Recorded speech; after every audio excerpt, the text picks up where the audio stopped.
بسم اللہ الرحمن الرحیم۔ السلام علیکم۔ پروگرام الکلام کے ساتھ آپ کا میزبان محمد شعیب رضا حاضر خدمت ہے۔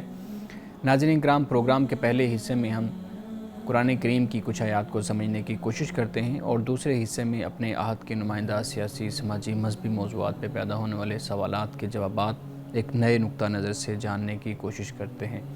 حسب سابق ہمارے ساتھ شریک گفتگو ہیں جناب محمد امانت رسول صاحب۔ امانت صاحب بہت شکریہ آپ کے وقت کا۔ میری معاونت کے لیے موجود ہیں جناب احمد بلال۔ احمد تھینک یو سو مچ۔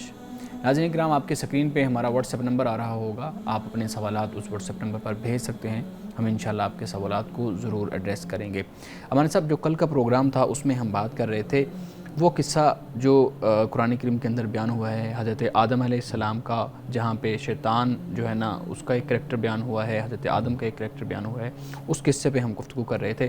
آپ آج اپنے گفتگو کا آغاز کیجیے گا اور بتائیے گا کہ آج آپ کس موضوع پہ گفتگو کریں گے۔ بسم اللہ الرحمن الرحیم۔ کل ہم نے قصہ آدم و ابلیس اس حوالے سے چند آیات پہ گفتگو کی تھی اور سوالات بھی اسی سے متعلق تھے۔ آج میں یہ چاہتا ہوں کہ چند اہم باتیں کہ جو آدم کے حوالے سے ہیں اور جو ابلیس کے حوالے سے ہیں، یہ بہت ہی دلچسپ نکات ہیں جس سے ہمیں سمجھنے میں آسانی ہوگی کہ اللہ سبحانہ و تعالیٰ نے آدم کو تخلیق کیا تو اس کے بعد آدم کا کردار کیا رہا، اور پھر ابلیس کو بھی اللہ نے تخلیق کیا تو ابلیس کا کیا کردار ہے۔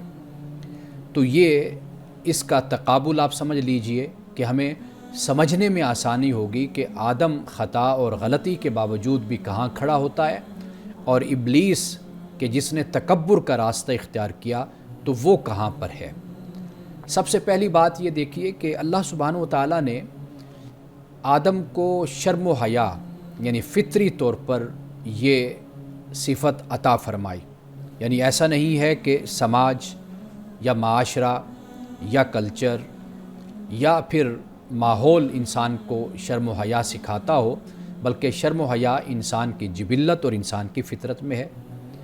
دوسری بات یہ ہے کہ آپ انسانی تاریخ کا مطالعہ کر کے دیکھ لیجئے کہ اسی شرم و حیا پر ہی ہمیشہ حملہ کیا گیا، یعنی انسان کو اس طرف راغب کیا گیا کہ وہ اپنا لباس اتار دے، وہ ننگا ہو جائے، وہ ریا ہو جائے، یعنی ظاہری طور پر بھی اور باطنی طور پر بھی، اور یہی انسان کے لیے سب سے بڑا امتحان بھی ہوتا ہے۔ اور پھر ہم یہ بھی دیکھتے ہیں کہ شیطان تکبر کا راستہ اختیار کرتا ہے، یعنی ضد، ہٹ دھرمی اور ڈھٹائی اور غلط ہونے کے باوجود بھی اپنی غلطی پر ڈٹے رہنا، یہ شیطان کی صفت ہے اور یہ شیطان کا کردار ہے۔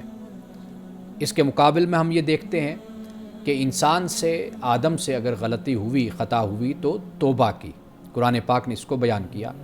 تو گویا کہ جو توبہ نہیں کرتا اور جو پشیمانی اور شرمندگی کا اظہار نہیں کرتا وہ شیطان کے نقش قدم پر ہوتا ہے، بلکہ وہ شیطان ہوتا ہے۔ اور وہ جو غلطی ہو جائے، خطا ہو جائے، اس کے بعد وہ معذرت کرے، وہ معافی مانگے، توبہ کرے، تو یہ آدم کا کردار ہے، یہ آدم کی صفت ہے۔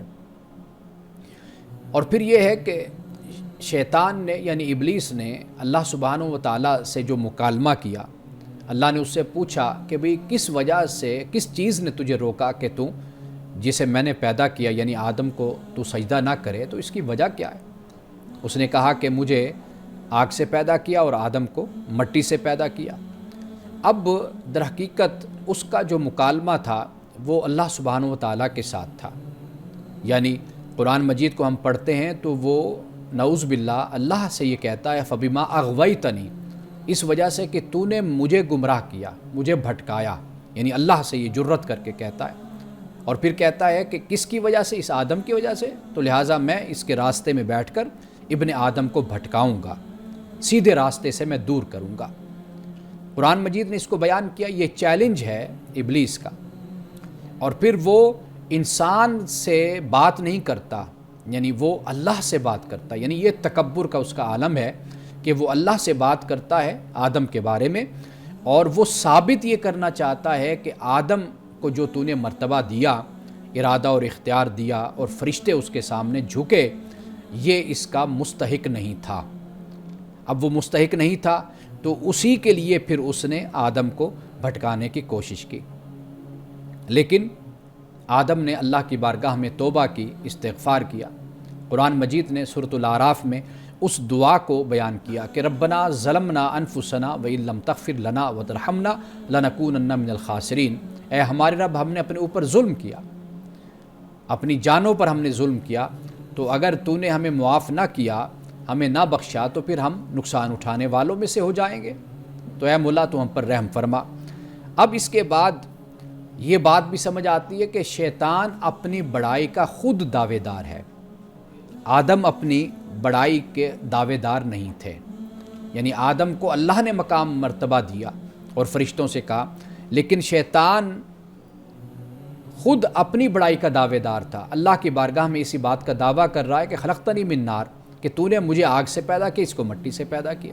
اللہ نے نہیں اس کو کوئی بڑائی دی، بلکہ وہ خود اپنی بڑائی کا دعوے دار بن رہا ہے۔ اور جبکہ دوسری طرف ہم یہ دیکھتے ہیں کہ جو آدم ہے وہ دعوے دار نہیں، بلکہ وہ اللہ کی بارگاہ میں ایک بندہ بن کر زندگی گزارتا ہے۔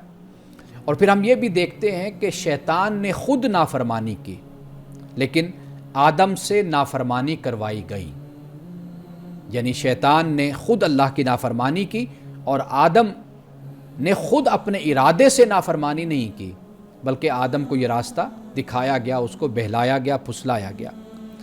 اور یہ بات بھی یاد رکھیے کہ یہ ہمیشہ دیکھنے میں آتا ہے کہ انسان اگر گناہ پر راضی ہوتا ہے یا راغب ہوتا ہے یا جرم کی طرف راغب ہوتا ہے، تو ہمیشہ اس کو دھوکہ دینے والا اس کا خیر خواہ بن کر ہی اس کو دھوکہ دیتا ہے۔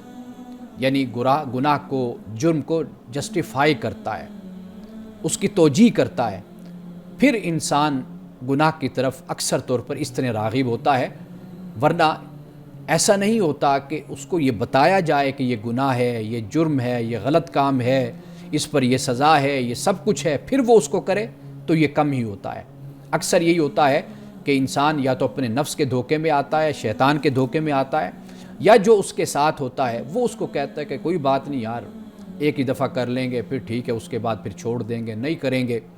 ہاں اگر یہ ہو بھی رہا ہے تو یہ کون سا کوئی غلط ہے، پوری دنیا، پورا معاشرہ ایسے کرتا رہتا ہے، اگر ہم نے کر لیا تو کیا ہو گیا۔ یا پھر یہ ہوتا ہے کہ بھئی یہ جرم نہیں ہے، اس کی جسٹیفیکیشن کی گئی، اس کی تعویلات بیان کی گئی کہ نہیں یہ جرم نہیں ہوتا، یہ جرم تب بنتا کہ اگر اس طرح ہوتا، اگر اس طرح ہے تو پھر یہ جرم نہیں ہے، یعنی اس کی اپنی تعویلات بیان کرنا۔ تو لہٰذا شیطان نے خیر خواہ بن کر آدم کو دھوکہ دیا، یعنی گناہ کو جسٹیفائی کیا، اس کی بہت سی صورتیں بیان کی، تو یہ خیر خواہ بن کر، ویل وشر بن کر دھوکہ دیا۔ اور آخری بات جو سب سے اہم بات ہے وہ یہ ہے کہ شیطان نے جو گناہ کیا، جو غلطی کی، جو نافرمانی کی، معصیت کی، اس پر ڈٹ گیا، جبکہ اس کے مقابل میں آدم کا ہم رویہ دیکھتے ہیں کہ وہ جب ان سے ایسا ہو گیا، فناسیہ، وہ بھول گئے، ولم نجد لہ عزم، اللہ پاک فرماتے ہیں ہم نے عزم نہیں پایا، یعنی کوئی پختہ ارادہ، کوئی ایسی بات نہیں تھی، لیکن ہو گیا تو پھر بھی رب کی بارگاہ میں پلٹ آیا، اللہ سے آ کر توبہ کی، اللہ سے معافی مانگے، وَإِن لَّمْ تَغْفِرْ لَنَا وَتَرْحَمْنَا، اگر تو نے ہماری مغفرت نہ کی، ہم پر رحم نہ کیا تو ہم نقصان اٹھانے والوں میں سے ہو جائیں گے۔ یہ آدم کا رویہ ہے۔ لیکن جو شیطان ہے، ابلیس ہے، اس کا رویہ کیا ہے؟ وہ اپنی بات پر ڈٹ گیا، بلکہ اپنی اس غلطی پر ڈٹ کر اس نے مزید اللہ سبحانہ و تعالیٰ سے وقت اور مہلت مانگی کہ تو مجھے مہلت اور وقت دے۔ اور کیوں مہلت مانگی؟ اس لیے مانگی کہ تاکہ میں آدم کی اولاد کو بھٹکاؤں، آدم کو میں بھٹکانے کی کوشش کروں۔ تو اللہ سبحانہ و تعالیٰ نے یوم وقت معلوم تک فرمایا کہ تجھے مہلت دے دی۔ تو یہ فرق ہے شیطان کا، ابلیس کا اور آدم کا۔ اس لیے کہ جب ہم یہ دیکھتے ہیں کہ کوئی انسان غلطی کر رہا ہے تو ہم پھر یہ سوچتے ہیں اور سوال بھی اٹھاتے ہیں، اعتراض بھی کرتے ہیں کہ بھئی اس آدم کو، انسان کو خدا نے پیدا کیا کہ جو خدا کی نافرمانی کر رہا ہے، شیطان کے پروگرام پر چل رہا ہے۔ لیکن ہم دوسری طرف یہ نہیں دیکھتے کہ یہی آدم ہوتا ہے کہ پھر خدا کی طرف پلٹ بھی آتا ہے، خدا سے معافی بھی مانگتا ہے۔ اور ایسے بھی اولاد آدم ہیں، ایسے بھی بشر اور انسان ہیں کہ جو اپنی ساری زندگی خدا کی عبودیت میں اور اللہ کی عبادت میں اور پھر مخلوق کی خدمت میں بھی گزار دیتے ہیں۔ ایسے انسانوں کی مثالیں بھی دنیا میں موجود ہیں، تاریخ انسانی پڑھ کر دیکھ لیجئے۔ تو شیطان کے کردار کو اور اس کی صفات کو اور اس کی جو علامات ہیں اس کا مطالعہ کریں گے تو آپ کو آدم اور ابلیس میں زمین اور آسمان کا فرق نظر آئے گا۔ بے شک خطا ہوتی ہے، انسان سے بھی ہوتی ہے، لیکن خطا کے بعد دیکھا جاتا ہے کہ پھر رویہ کیسا ہوتا ہے۔ شیطان کا رویہ ڈٹ جانے کا رویہ ہے، تکبر کا رویہ ہے، لیکن آدم کا رویہ وہ جھک جانے کا رویہ ہے، معافی کا رویہ، استغفار کا رویہ ہے۔ تو یہ دونوں کرداروں کا یہ بنیادی فرق ہے کہ جسے ہمیں سمجھنا چاہیے۔ ناظرین کرام، یہاں وقت ہوا چاہتا ہے ایک بریک کا، ہمارے ساتھ رہیے گا۔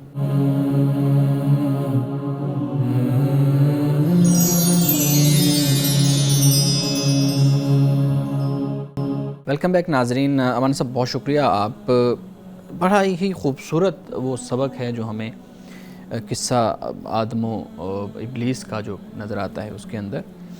امان صاحب، اب وَإِذْ قُلْنَا لِلْمَلَائِكَةِ اسْجُدُوا، یہ ہم جب پڑھتے ہیں تو ایک طرف اللہ رب العزت نے اس کو نکال دیا جنت سے، ابلیس کو دور کر دیا، جبکہ آدم علیہ السلام اور ان کی جو اہلیہ ہیں، ان کی جو وائف ہیں، وہ وہاں پہ رہ رہے ہیں۔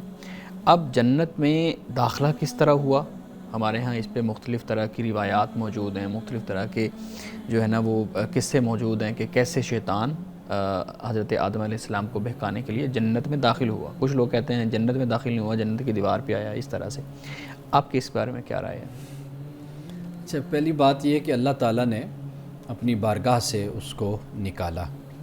اب جنت میں تو وہ تھا آدم و حوا کے ساتھ، وہاں جنت میں تھا وہ۔ اچھا، تو اللہ نے قرآن مجید میں جب یہ کہا کہ تم اتر جاؤ، تو وہاں پہ صرف یہ نہیں ہے کہ آدم و حوا سے کہا، کئی مقامات یہ ہیں کہ جہاں پر آدم اور ابلیس سے کہا، وَقُلْنَا اهْبِطَا کے جو الفاظ آتے ہیں تثنیہ کے، دونوں سے کہا، اور کہا کہ تم ایک دوسرے کے دشمن ہوگے۔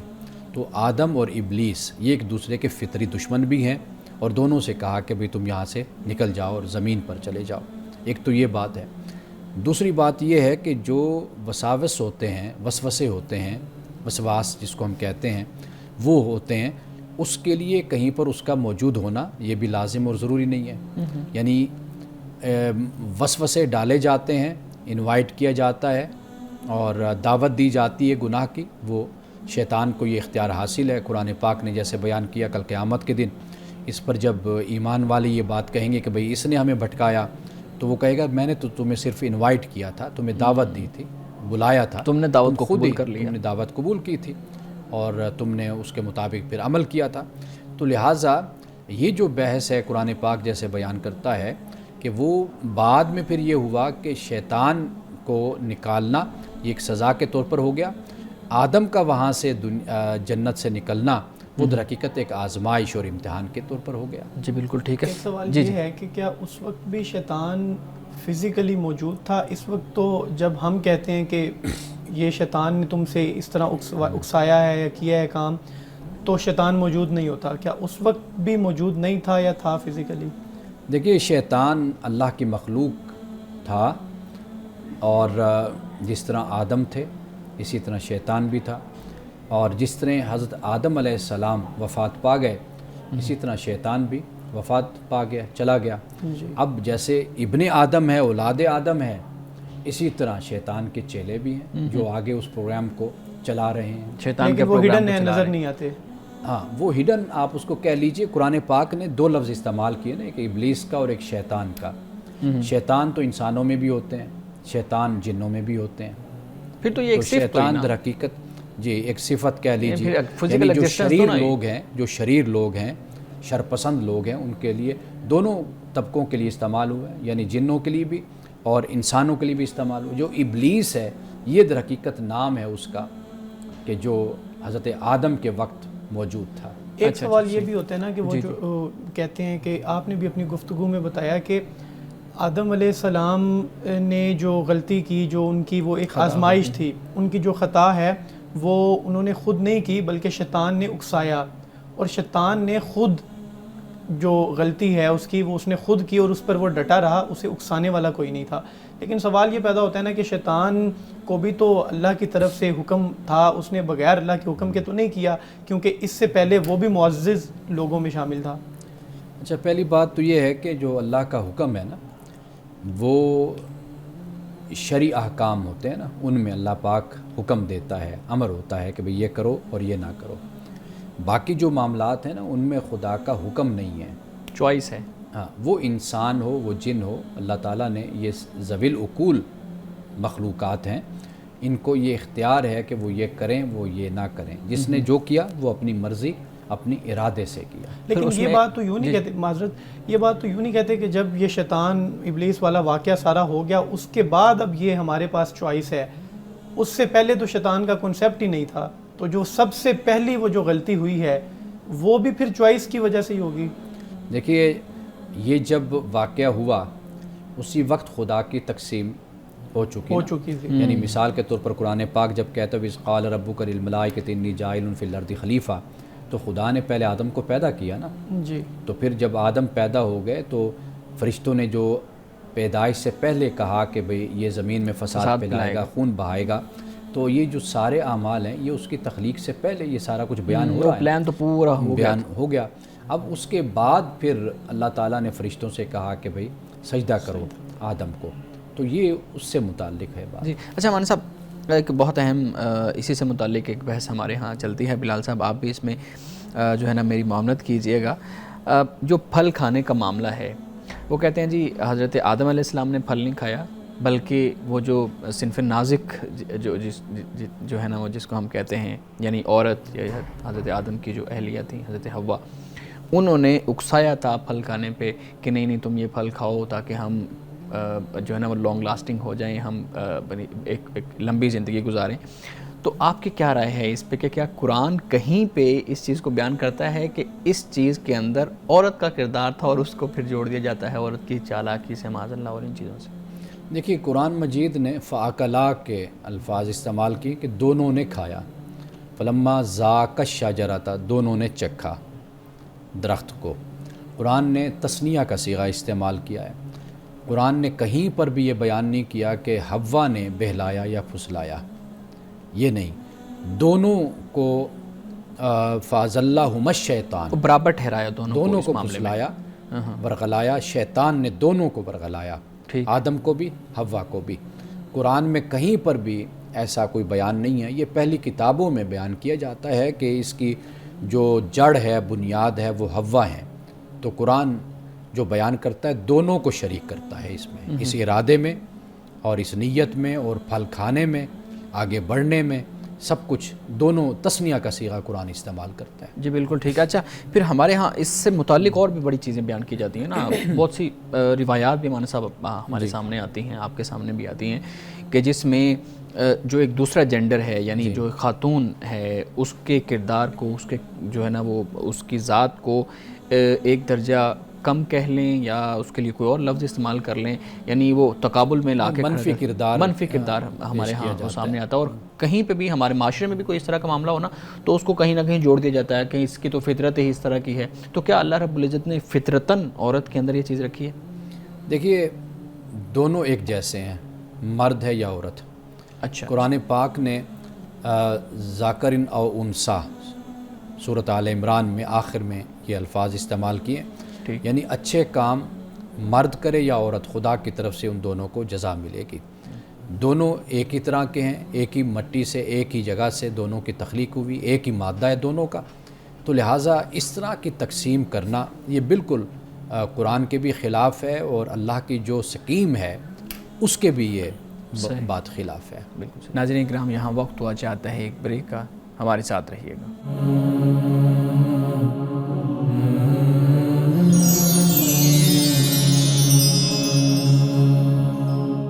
ویلکم بیک ناظرین. مولانا صاحب, کچھ سوالات ہمارے ناظرین کی طرف سے بھی آتے ہیں. آج بہت اہم 2 سوال آئے ہیں, میں آپ کے سامنے رکھتا ہوں, اور اس سے متعلق پھر ہم مزید سوالات کو بھی لے کے چلیں گے.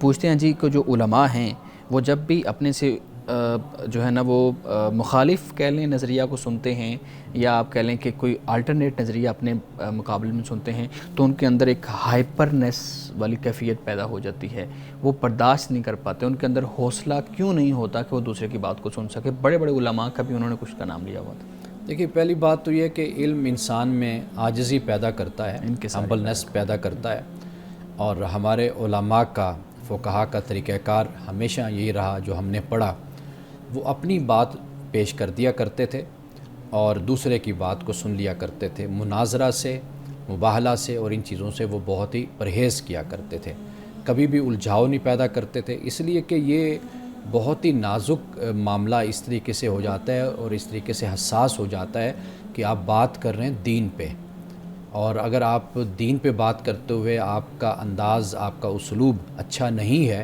تو اس سے بہت برا میسج لوگوں کو جاتا ہے۔ بالکل صحیح۔ تو لہٰذا جہاں تک بات ہے کہ ایسا رویہ کیوں اختیار کیا جاتا ہے، اس کی بنیادی وجہ ہمارا ماحول ہوتا ہے، ہمارا نظام تعلیم ہوتا ہے، جہاں ہم پڑھتے ہیں وہاں پر چونکہ جو ہمیں پڑھایا جاتا ہے وہ فرقے کی بنیاد پر ہوتا ہے، وہ تقسیم کی بنیاد پر ہوتا ہے، وہاں پر ہماری جو تربیت ہے وہ مناظرانہ انداز سے کی جاتی ہے کہ ہم نے جب دوسرے سے بات کرنی ہے تو ہم نے ہمیشہ اپنی بات کو پیش کرنا ہے اور اپنے آپ ہی کو ہم نے سچا ثابت کرنا ہے، ہم نے دلیل کو نہیں دیکھنا، استدلال کو نہیں دیکھنا، استنباط کو نہیں دیکھنا، ہم نے صرف اپنی بات کو دوسرے پر غالب کرنا ہے اور اپنے آپ ہی کو ہم نے حق ثابت کرنا ہے۔ جب یہ سوچ جسے ہم وکیلانہ ایک سوچ ہوتی ہے، اگر اب وہ ہم اپنے اندر پیدا کریں گے تو وہاں پر پھر اسی طرح کا ہی رویہ پیدا ہوتا ہے۔ جی، اسی سے متعلق ایک اور چیز انہوں نے بیان کی ہے، کہتے ہیں جو علماء سے جب نوجوان سوال کرتے ہیں، جب ان کا سامنا ہوتا ہے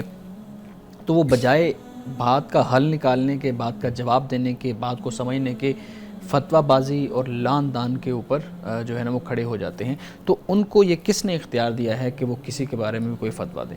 اس سوال میں بھی ایک بات ایڈ کرنا چاہتا ہوں۔ میں نے بھی کسی سے یہ سوال پوچھا تھا تو مجھے ایک جواب یہ ملا تھا کہ جب آپ کسی حساس مسئلے پر بات کریں گے کسی عالم سے اور اس کا نظریہ مختلف ہے اور آپ اس کے سامنے ایک اور نظریہ پیش کر دیں گے اور وہ ایسا نظریہ ہے جس میں اس کو یہ محسوس ہو رہا ہے کہ شاید اس کے نظریے کی توہین کی جا رہی ہے، تضحیق کی جا رہی ہے، تو اس وجہ سے وہ غصے میں آ جائے گا، وہ جذباتی ہو جائے گا۔ تو کیا اس وجہ سے مثال کے طور پہ آپ کسی ایک آئیڈیالوجی کے قائل ہیں، میں کوئی ایسی آئیڈیالوجی آپ کے سامنے رکھتا ہوں جو واقعی آپ کے لیے ناقابل برداشت ہو، تو اس صورت میں بھی آپ کو ٹالرنس کا راستہ اختیار کرنا ہوگا یا پھر اسی طرح عدم برداشت اور جذباتیت والا راستہ؟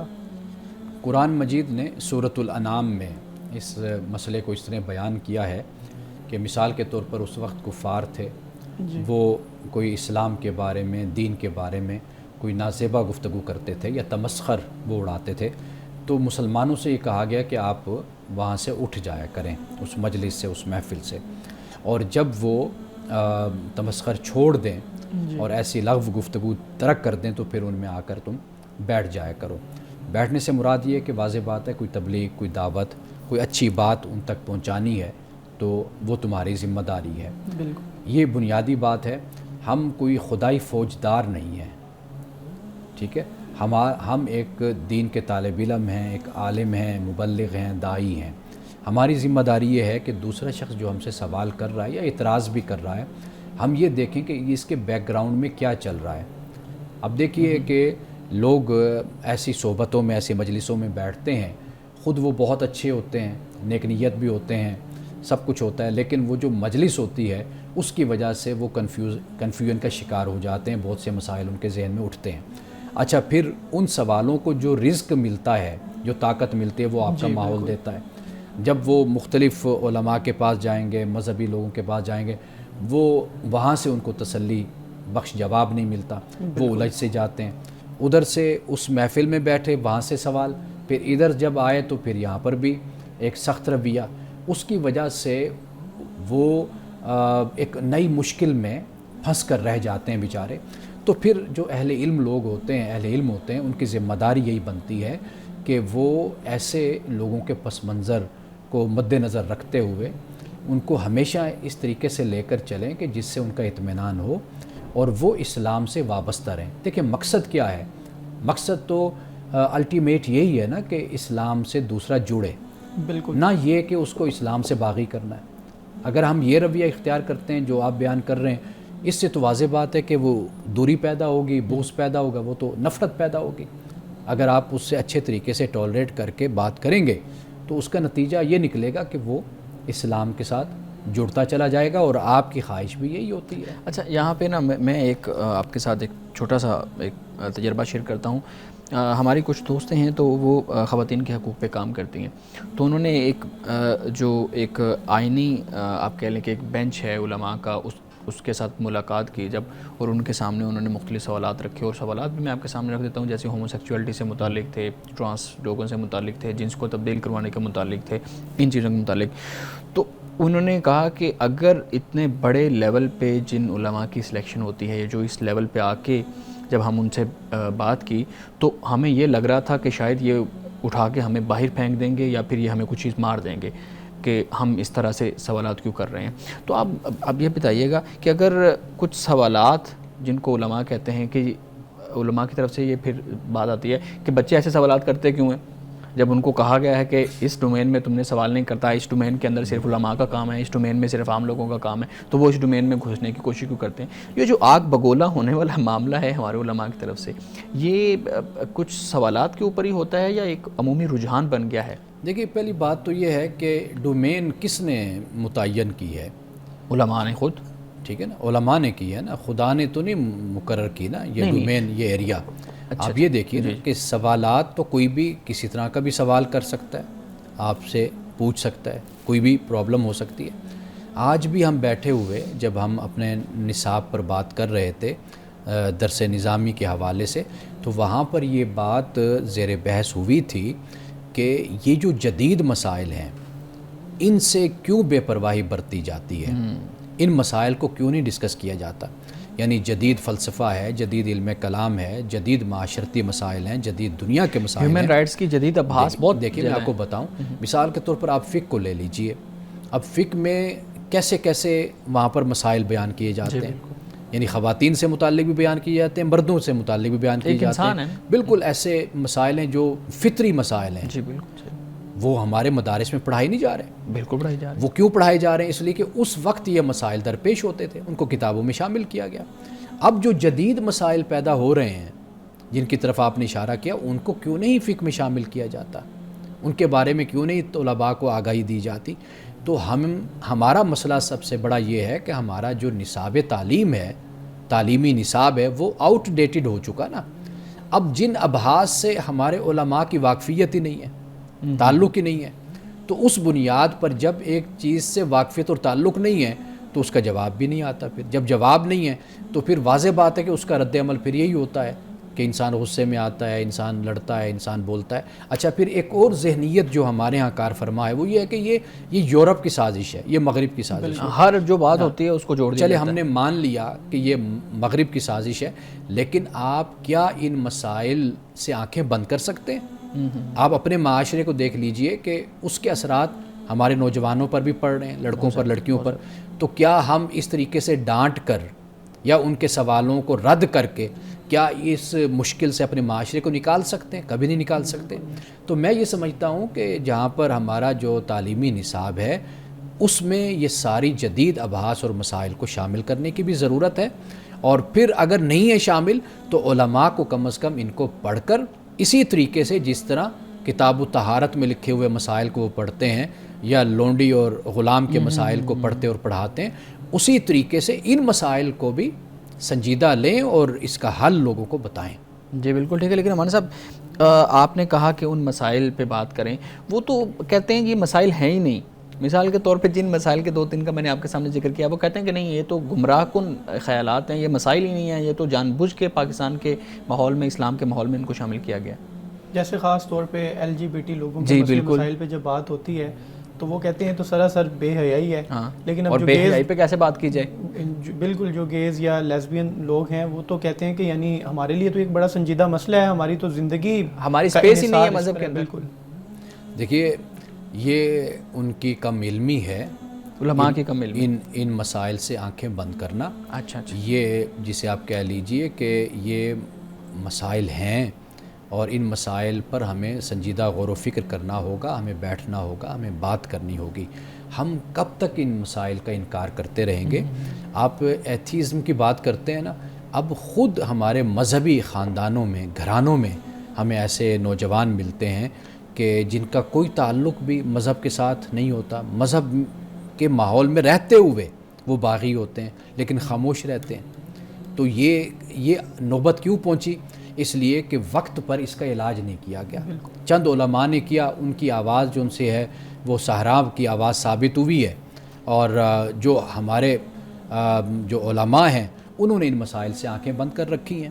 آپ یہ کبھی نہیں ایسا کر سکتے کہ آپ کہیں کہ یہ مسئلہ ہے ہی نہیں، یہ مسئلہ ہے، اور آپ دیکھیں گے کہ آنے والے وقت میں یہ مسائل بہت بڑی تعداد میں لوگ اس کو اختیار بھی کر رہے ہیں اور کریں گے، اور پھر ہمارے لیے بہت مشکل ہو جائے گی کہ ہم اس کو حل کر سکیں۔ ناظرین اکرام، یہاں وقت ہوا چاہتا ہے ایک بریک کا، ہمارے ساتھ رہیے گا۔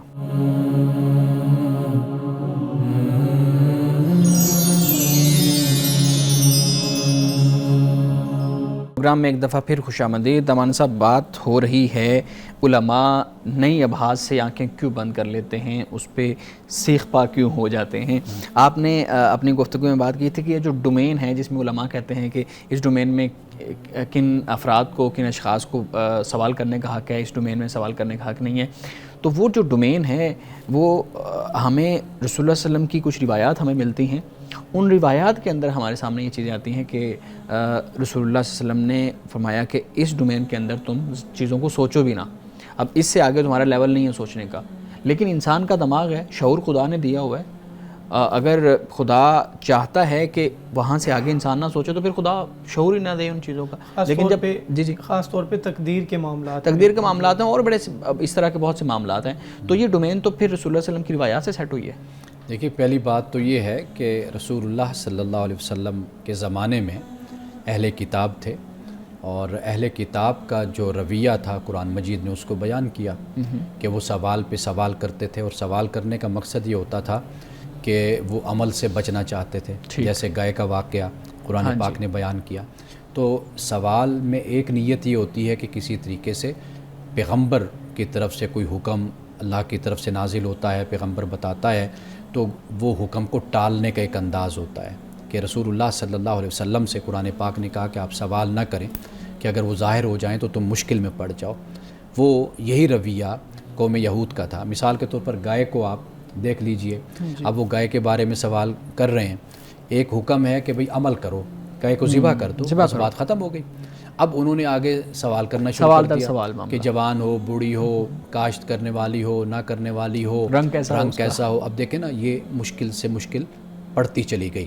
آپ کو اگر کوئی کہتا ہے کہ آپ اس لباس میں آ جائیں، بس آپ کپڑوں میں آ جائیں، اچھے صاف ستھرے ہوں کپڑے، اب آپ سوال پہ سوال کرتے جائیں گے، گویا کہ آپ اپنے لیے اختیار کو کم کرتے جائیں گے، اپنی آپشن کو۔ تو اللہ کے رسول موجود ہے، پیغمبر موجود ہے، پھر سوالات کرنا۔ تو اس وقت یہ بتایا گیا کہ جو خدا حکم دیتا ہے، جو وحی نازل کرتا ہے، اس کو من و عن مانو اور اس پر عمل کرو۔ وہاں پر تو پس منظر ہی بالکل مختلف ہو جاتا ہے نا۔ یہاں پر یہ صورتحال ہے کہ ایک مسلمان ہے، ایک مومن ہے، وہ اپنی مشکل کا حل چاہتا ہے، وہ آپ سے سوال کرتا ہے۔ نعوذ باللہ، آپ بھی کوئی پیغمبر نہیں ہیں، آپ ایک انسان ہیں، غیر نبی ہیں، اللہ نے آپ کو علم کی دولت عطا کی ہے تو آپ دوسرے کی رہنمائی کر سکتے ہیں۔ تو دوسرا جو سوال آپ سے کرتا ہے، آپ پر لازم ہے کہ آپ اپنے علم کے مطابق ضرور اس کو آگاہ کریں، بجائے اس کے کہ آپ اس کو ڈانٹیں یا اس کو جھڑکیں یا اس کو آپ اٹھا دیں۔ اس سے جو طریقہ ہے اصل وہ یہی ہے کہ آپ اس کی بات کو سن کر اس کو آپ جواب دیں۔ تو وہ جو قرآن کی آیات یا جو روایات بیان کی جاتی ہیں تو ان کا ایک پس منظر ہے کہ جس کی بنیاد پر منع کیا گیا، لیکن اب تو ایسی صورتحال ہی نہیں ہوتی۔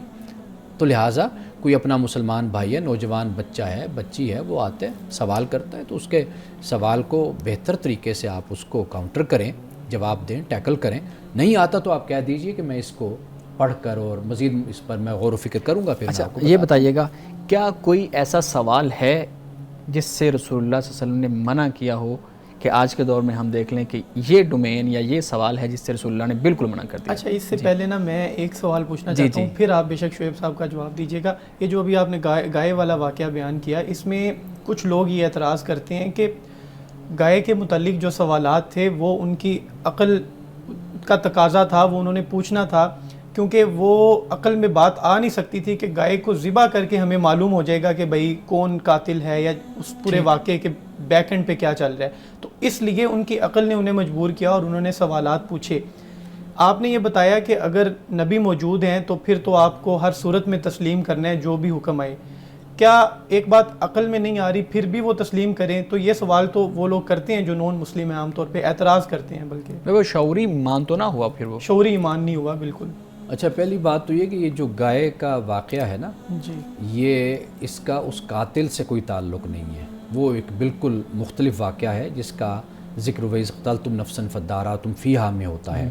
یہ بالکل مختلف ہے، اس لیے کہ وہ جو سامری جادوگر کی وجہ سے بچھڑے کو معبود بنا لیا تھا، در حقیقت اس خوف سے باہر لانا تھا اور یہ بتانا تھا کہ بھئی یہ جو گائے کو ذبح کرنا، اس سے تمہیں کوئی نقصان نہیں ہونا، کہ تم یہ خیال کرو کہ یہ کوئی معبود ہے، اگر ہم اس کو کچھ تکلیف دیں گے یا ذبح کریں گے تو کوئی ہمارا دنیا میں ہمارا برا حال ہو جائے گا، جیسے توہمات ہوتے ہیں. ایک تو اس کو رد کرنا مقصود تھا، اور یہ بالکل عقلی تقاضوں کے مطابق یہ بات تھی جس کو قرآن مجید نے بیان کی ہے. تو ایک تو یہ بات ہو گئی، اور دوسری بات یہ کہ رسول اللہ صلی اللہ علیہ وسلم نے مثال کے طور پر جیسے تقدیر کا معاملہ ہے، آپ نے اس کے بارے میں کہا کہ بھئی اس بحث میں نہ پڑھو. کیوں؟ آپ دیکھیے کہ آپ ایک اللہ کی ڈومین ہے کہ انسان کی ہے. اللہ انسان کو حکم دیتا ہے اور انسان پابند ہے کہ اس حکم کو مانے اور اس کی بجاوری کرے. اب اس کا وہ ایریا جو ان سا بنتا ہے وہ محنت اور کوشش کا اور بجاوری کا ایریا بنتا ہے. خدا کا جو ایریا ہے، خدا کی جو ڈومین ہے، وہ ہماری سمجھ سے بالا تر ہے. جب ہم اس میں جاتے ہیں پھر ہم مشکلات کا شکار ہو جاتے ہیں. تو تقدیر کا معاملہ بھی ایسے ہی ہو جاتا ہے کہ یہ خدا کی ایک ڈومین ہے جسے حدیث میں بیان کیا گیا. جب ہم اس میں گئے تو آپ دیکھ لیجئے کہ ہمارے ہاں پھر کتنا فساد پھر پیدا ہوا. اور صاحب آج کی حدیث مبارکہ بیان کیجئے گا. آج کی حدیث حضرت جابر بن عبداللہ رضی اللہ تعالی عنہ سے روایت ہے. کہتے ہیں کہ رسول اللہ صلی اللہ علیہ وسلم نے فرمایا کہ جس کے ساتھ کوئی احسان کرے تو اسے اس کا بدلہ دینا چاہیے.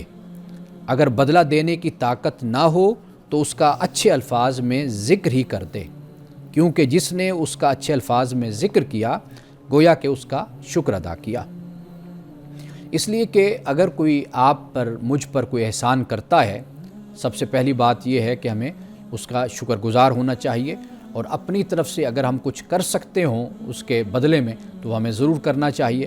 اگر ہم وہ احسان نہیں اس کا کوئی بدلہ دے سکتے تو ہم کم از کم اتنا تو کر سکتے ہیں کہ اس کی تعریف کر دیں، اس کا شکریہ ادا کر دیں کہ اس نے ہمارے ساتھ یہ نیکی کی ہے. اس لیے کہ کہا جاتا ہے کہ جس پر احسان کرو اس کے شر سے بچو. یعنی آپ جس پر احسان کرتے ہیں یہ آپ کے لیے سب سے بڑا امتحان ہوتا ہے، اس لیے کہ احسان کرنے والا ہمیشہ یہی توقع رکھتا ہے کہ دوسرا میرے ساتھ بھی اچھا چلے گا یا نیکی کرے گا. لیکن دیکھنے میں آتا ہے کہ جس پر احسان کیا جاتا ہے وہی ڈستا بھی ہے، وہ نقصان پہنچاتا ہے. تو لہٰذا رسول اللہ صلی اللہ علیہ وسلم نے اس شخص کو جس پر احسان کیا جاتا ہے اسے کہا کہ بھئی تم اگر اچھا بدلہ نہیں دے سکتے تو کم از کم یہ ضرور کرو کہ تم اس کی تعریف کرو اور اس کا شکریہ ادا کرو. ناظرین کرام، اس دعا کے ساتھ اپنے پروگرام کا اختتام کریں گے. اللہ رب العزت حسن کلام اور تاثیر کلام عطا فرمائے، ہماری زبان کی گروں کو کھول دے اور سننے والوں تک خیر کا پیغام پہنچے. اجازت دیجیے، خدا حافظ.